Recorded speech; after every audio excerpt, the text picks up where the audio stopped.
Welcome back to episode 26. Quickly, for those that haven't been following my journey, this is the 26th episode of me dissecting this old beaten up 928, taking out the engine and rebuilding the top part of the engine. I didn't take the pistons or the crank out. Pulling the whole fueling system apart and sort of systematically going through trying to get the old boy working again. Feel free to go back, look through some of the videos. They're I'd say fun, they're interesting. Anyway, so with this episode, what I'm going to do is spend a little bit of time walking around the engine bay, just trying to work out what we need to tidy up in there. Probably going to be focusing on the engine cross member, you know, the bit that the engine sits on, as I know that needs a lot of attention.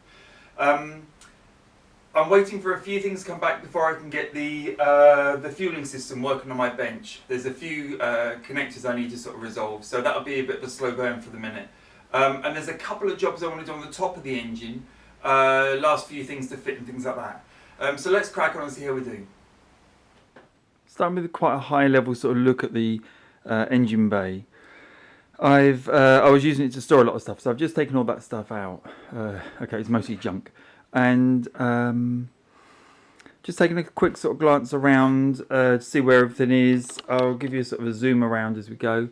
It's all, actually I'll start the other side, and you can see, I guess probably a couple of months ago now I washed that bit there just to see what colour it was, and it's actually the original brown, which is I really like. We're going to come to the point where we debate what colour we should paint the car. Feel free to have input, leave comments, etc. But that is the original brown. That extends around to sort of where the chassis plate is actually. You can see the brown there. Not sure why someone sprayed it white. I guess back then brown wasn't trendy and white was. Who knows? So just sort of looking around to see what kind of condition things are in. There's these two things. I don't know if there's a resistor in there, a capacitor or something. If anyone knows what they are, that would help loads. I've been looking on the parts diagram. I can't find them. So if anyone does know what they are, that would help a load. I think what I'm going to start doing is kind of start one end. I might start that corner that I'm pointing you at the moment. And just basically start cleaning, and each pipe I come across, assess. Try and work out whether I need to replace it or if it's enough just to paint it, you know, to stop it corroding further. Yeah, I think that's the best way, and just slowly sort of work my way along. Where I'm aiming to get to is the cross member with the engine mounts on. I've had a sort of initial look at them. You can see I've kind of, if I just zoom you in, I've scrubbed that one a little bit with a wire brush just to see what he's about. They look pretty solid. I'm hoping I can reuse them, but I'm going to search around because a lot of people talk about the Volvo replacements. If I just get you down there, you can see the shape of these. They're different to the later cars have. Oh, I've dropped the light. The later cars have some kind of sort of, I don't know what it is. I think it's some kind of hydraulic thing. This is a solid rubber mount, which apparently wear a lot better, so they don't really. Or they take a lot to fail. They look alright to me, but we'll have a proper look when I come to them. Wiring loom comes around here. You can see someone's hacked into it there. I need to assess what they've done. I had a quick look. It looks like they're just exposing to check it's all okay, as opposed to sort of splicing into any of the wires. Nothing's cut, so I don't know why that's like that. The headlight motor there is sort of wrapped up, so there's clearly been some problems with it. It's got sort of electrician tape all around it. It still works. I'm going to take it all apart, the whole mechanism, because this cross member needs completely refurbing. You can see it's sort of the rusty sort of state of it. What else is there? This sort of lower cross member, the radiators sit on that. That is quite corroded, so I'm going to, I think that needs a proper clean up, and probably black hammerite or something, because it seems to be open to the weather, and that'll just stop that dead. Then sort of turning round this side, there's a lot of the oil pipes come across here. That's what you're looking at the moment. my initial sort of inspection of them, they look all right. There's a couple down the bottom there that are a little bit rusty, but I'll treat them and we'll see what they come up like. You've got the 14 pin connector here. So let's move the light out the way. So the 14 pin connector is in a bit of a state. I need to work out what to do with him. A lot of people replace them for sort of aftermarket jobs. If I can, I'll keep this. If it connects okay, I can test it, I think. But it does need a little bit of looking at. It looks like there was an old chassis number there. I'll see if I can clean that up and see what it is. Now what I started looking at just now was the corrosion here on this wing. It sort of goes through and then there's a little bit of rust underneath it. I need to work out whether I need a new wing. It isn't fantastic. Obviously that's inside the shut line, so you won't be able to see it. But it'd be nice if it was proper. And I noticed around the other side of the wing, if I just take you round this side, there's a bit of corrosion down here. I don't know if I'm low enough, just here. That's the same panel, so maybe it wouldn't be a bad thing if I did just replace that whole panel. I'll look at it and see if they're available. I think they are. Another one of these sort of wrapping up tasks is the oil separator that fits in here. So it has a gasket like that one. I'm just going to put some sealant on, gasket, sealant, and then fit the oil separator in there.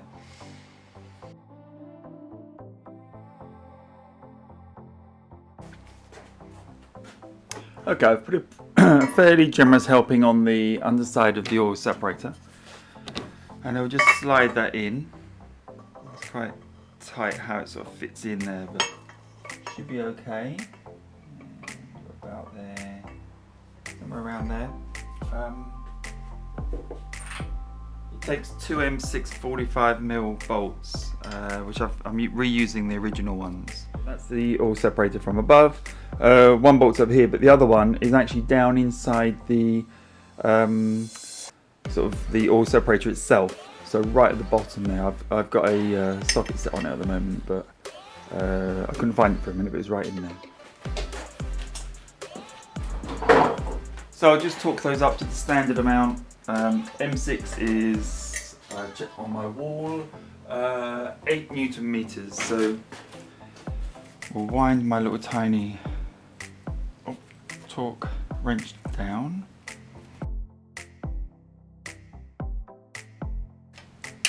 Okay, nice and easy. And I've got the actual sort of filtration unit,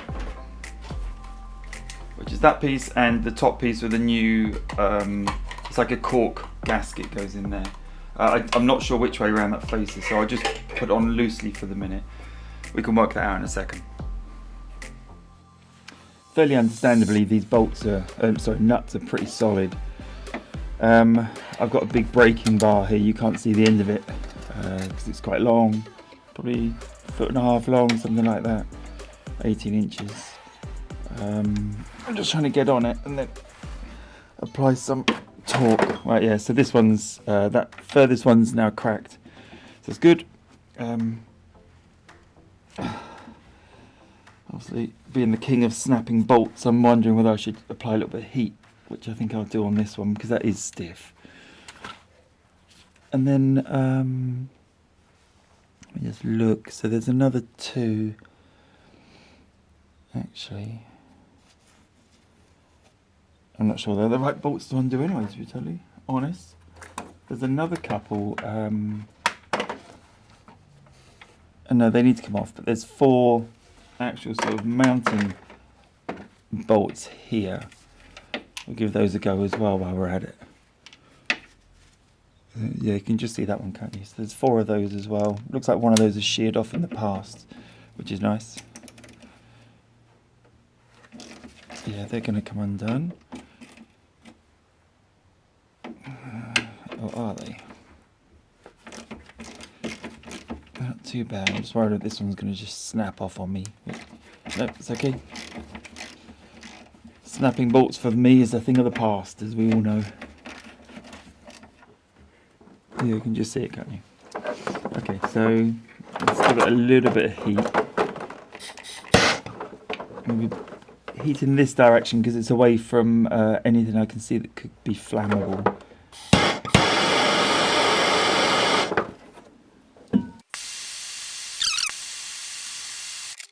Yes, a lot of oil and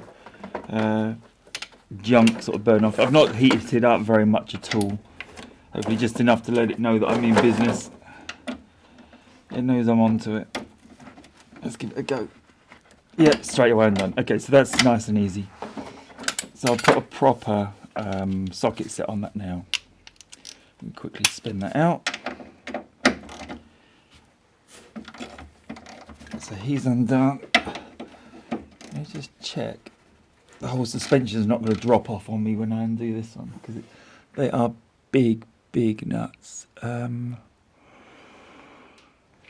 Okay, so I've opted to put some axle stands and a trolley jack underneath the bottom of the front suspension, just in case undoing this actually drops it at all. It's clear these are, they're more than likely structural because there's the it's holding on the end of the steering mechanism. So let's just see what happens.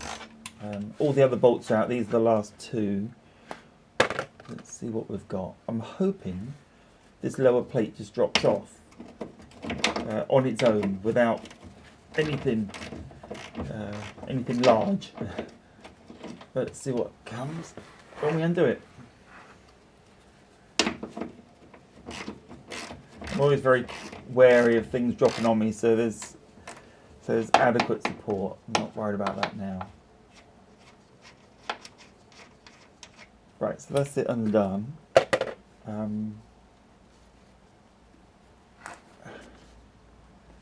No, it's still, let's just see. Oh, it might be, okay, it's got another bolt either side.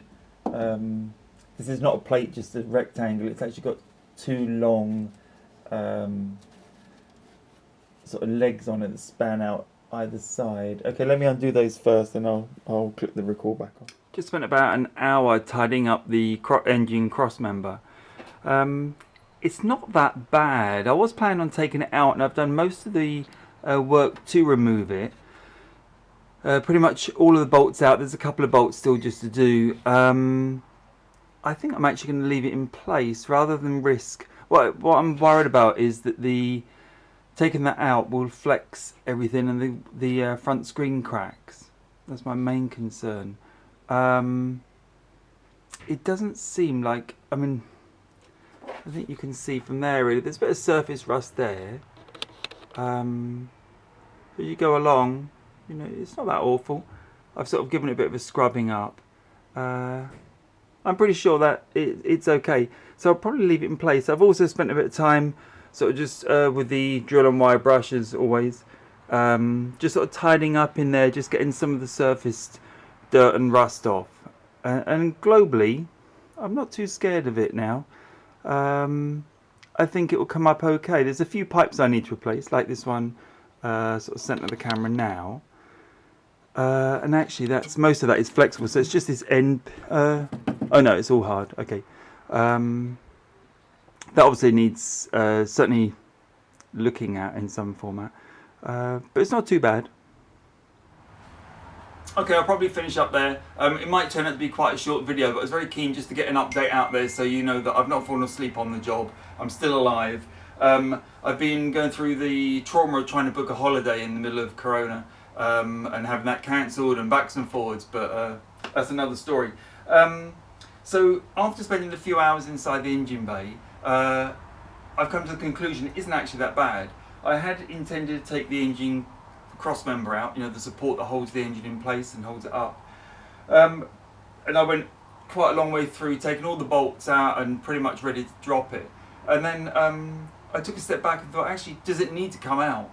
And when I look at it properly, it's just got a little bit of surface rust. So I've gone over it with my drill and wire brush, and it's quite clean really. So I think what I'm going to do is leave it in place. I'm going to give it a good painting over with some rust proofing, Waxol or whatever I'm supposed to use on the bottom, and I'll leave that in place.